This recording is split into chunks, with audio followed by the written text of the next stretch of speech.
In this video, we are going to study the 14 principles that are developed by Fayol. The first principle that was developed by him was division of work. This principle, ये वाला principle हमें ये बताता है that we should divide our work into smaller parts or units. हमें अपने काम को छोटे छोटे pieces में divide कर लेना चाहिए as per the ability and capability of the person. और हर बंदे की कैपेबिलिटी और एबिलिटी के हिसाब से उसे वो वर्क असाइन करना चाहिए और वही बंदा वो सेम काम दोबारा करेगा और वो उसमें परफेक्ट हो जाएगा और उसे स्पेशलाइजेशन गेन हो जाएगा. इस प्रिंसिपल के पॉजिटिव इफेक्ट्स ये हैं that it gives specialization and improves efficiency. And then consequences of violation, यानी अगर कोई ये प्रिंसिपल फॉलो नहीं करता तो उसके क्या इफेक्ट है, that is lack of efficiency और no specialization. The example of this principle can be a furniture manufacturing company. बहुत सारे काम होते हैं एक फर्नीचर को बनाने के लिए, तो हम एक बंदे को काम दे सकते हैं to cut the wood pieces, दूसरे बंदों को दे सकते हैं टू जॉइन देम, तीसरे को पॉलिश दे सकते हैं और चौथे को सारे एफर्ट्स को एक फिनिशिंग टच देने के लिए दे सकते हैं. तो this was the principle of division of work. The next principle is authority and responsibility. Authority का मतलब होता है पावर टू टेक डिसीजन, यानी एक बंदे को पावर दे देना कि तुम अगर मैं यहाँ प्रेजेंट नहीं हूँ तो मेरे बिहाफ पे कोई भी डिसीजन ले सकते हो. और रिस्पॉन्सिबिलिटी होता है obligation to complete a task, जिसका मतलब है कि पर्सन को पूरी छूट मिली हुई है कि वो ये काम उसके बिहाफ पर कर सकता है according to him.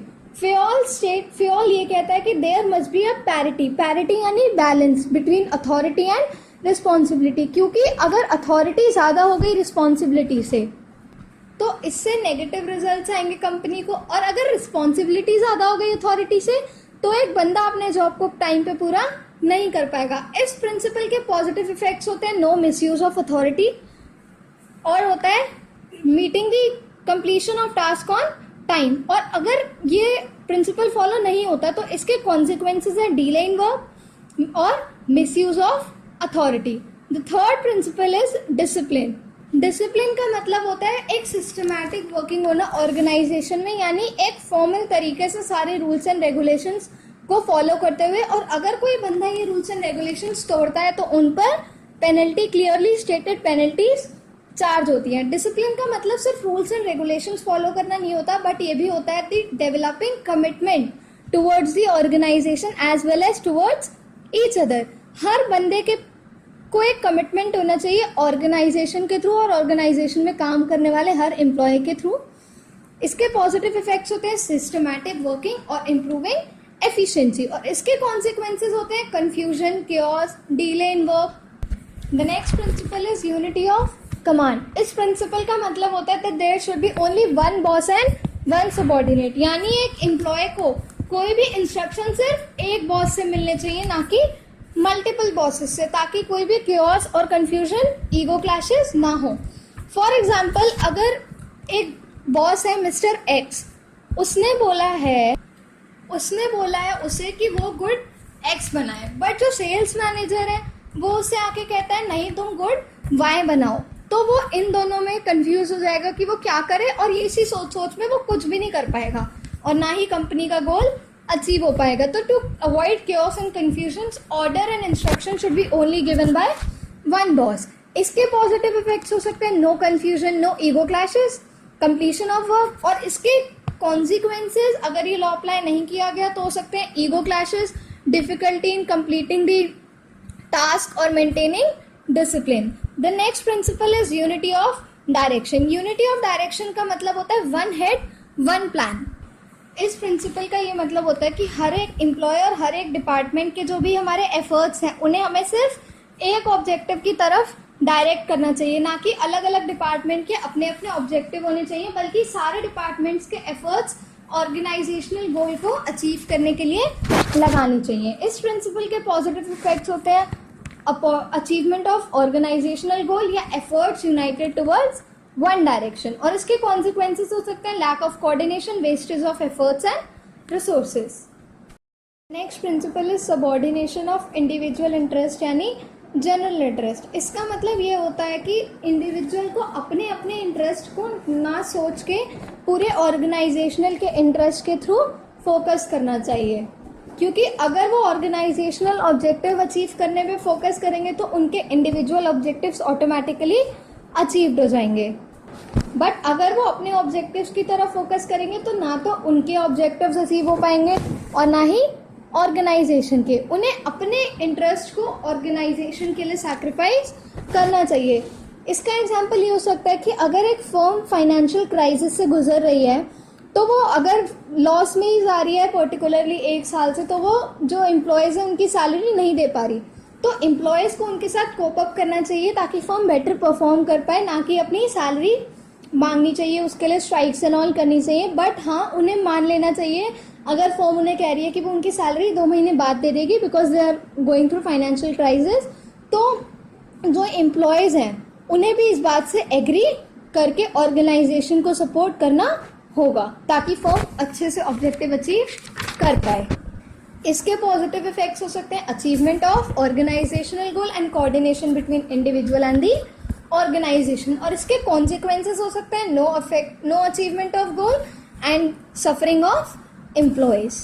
The next principle is remuneration of employees. ये होता है उनकी सैलरी से रिलेटेड। तो this principle according to fair states that कि जो हर एम्प्लॉय ऑर्गेनाइजेशन में वर्क कर रहा है उन्हें फेयर और एडिक्वेट सैलरी मिलनी चाहिए as per their work, so that वो सेटिस्फाइड रहें उस ऑर्गेनाइजेशन से। और जब एम्प्लॉय सेटिस्फाइड होंगे तो वो ऑर्गेनाइजेशन के लिए अपना बेस्ट देंगे, और अगर वो सेटिस्फाइड नहीं होते हैं जितनी उन्हें सैलरी मिल रही है उससे, तो वो अपना मैक्सिमम कंट्रीब्यूट नहीं कर पाएंगे, जिससे कंपनी के ऑर्गेनाइजेशनल गोल अफेक्ट होगा और कंपनी का टर्नओवर भी डिक्रीज हो जाएगा। इसके पॉजिटिव इफेक्ट्स हो सकते हैं एम्प्लॉयज गेट मोटिवेटेड या helping in achievement of organisational goal, और इसके कॉन्सिक्वेंसेज हो सकते हैं demotivation of employees. The next principle is centralisation and decentralisation.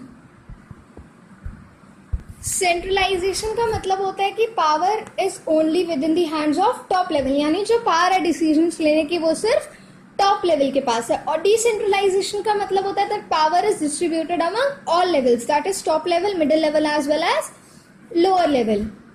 फियोल, according to Fayol, एक फर्म को सेंट्रलाइजेशन भी होना चाहिए और डिसेंट्रलाइजेशन भी होना चाहिए। बट इफ वी टॉक, अगर स्मॉल फर्म्स है तो वो सिर्फ सेंट्रलाइज्ड ही हो सकती है, और अगर लार्ज फर्म्स है तो उसमें डिसेंट्रलाइजेशन होता है। But Fayol advises that there should be a combination of both centralisation as well as decentralisation. इसके पॉजिटिव इफेक्ट्स हैं कि फर्म को दोनों चीज़ों के बेनिफिट्स मिलेंगे, सेंट्रलाइजेशन भी और डिसेंट्रलाइजेशन भी, और फास्ट डिसीजंस, वो जल्दी जल्दी डिसीजंस ले पाएंगे। और इसके कॉन्सिक्वेंसेज होते हैं अगर कंप्लीट सेंट्रलाइजेशन होगा तो डिसीजंस लेने में डिले होगा, और अगर कंप्लीट डिसेंट्रलाइजेशन होता है तो लोग अपनी पावर का मिसयूज कर सकते हैं। The next principle is principle of scalar chain. Principle of scalar chain का ये मतलब होता है कि जो भी हमारी अथॉरिटी या डिसीजन फ्लो करते हैं ऑर्गेनाइजेशन में, वो सुपीरियर से सबऑर्डिनेट तक फ्लो करने चाहिए। मतलब हमें एक फॉर्मल लाइन फॉलो करनी होगी, कोई भी सबऑर्डिनेट डायरेक्टली सुपीरियर से बिना चेन को फॉलो करे कम्युनिकेट नहीं कर सकता। बट हाँ, अगर if there is really a very big emergency, की अर्जेंसी में बहुत बात करनी है, तो गैंग प्लान को यूज कर सकते हैं हम इमरजेंसी के टाइम पे, और एक सबऑर्डिनेट इमीडिएट अपने उसी लेवल के सबऑर्डिनेट से कम्युनिकेट कर सकता है। But it is only allowed in the case of emergency.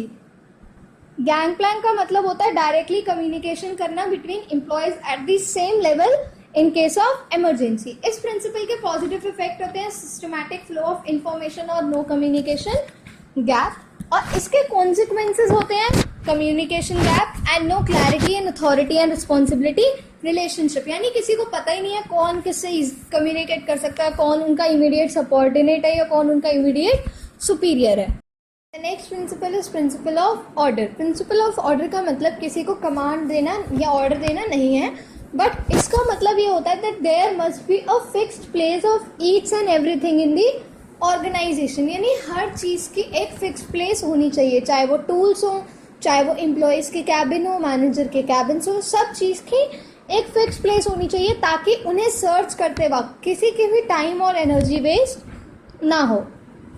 इसके पॉजिटिव इफेक्ट्स होते हैं systematic working, no wastage of time, और इसके कॉन्सिक्वेंसेज होते हैं wastage of time and energy, delay in decisions because हम उस बंदे को राइट टाइम पे जब हमें मिलना था हम उससे नहीं मिल पाए.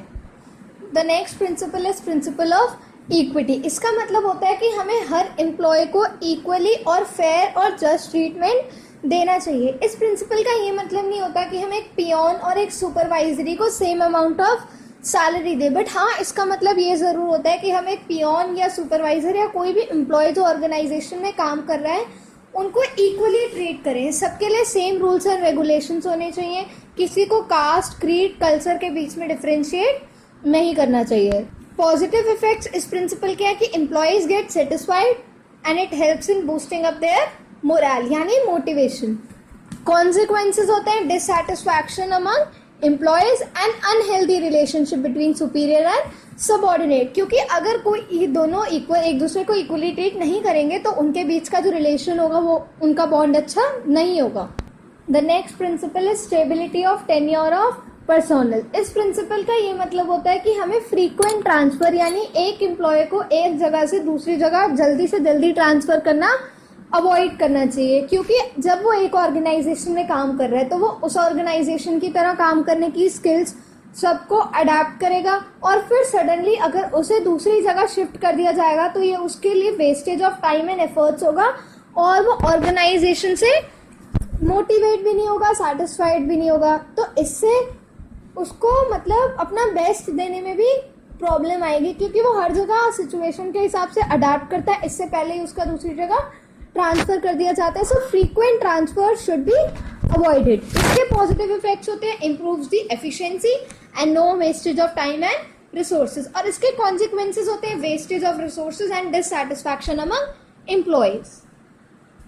The next principle is initiative. Initiative का मतलब होता है कि हमें हर एम्प्लॉय को एक इनिशिएटिव देना चाहिए. उनके सजेशंस या कोई भी डिसीजन मेकिंग के टाइम पे उन्हें अपने सजेशंस देने के लिए हमें उन्हें इनवाइट करना चाहिए और उन्हें एक इनिशिएटिव प्रोवाइड करना चाहिए ताकि वो अपने सजेशंस देने के लिए फ्री फील करें.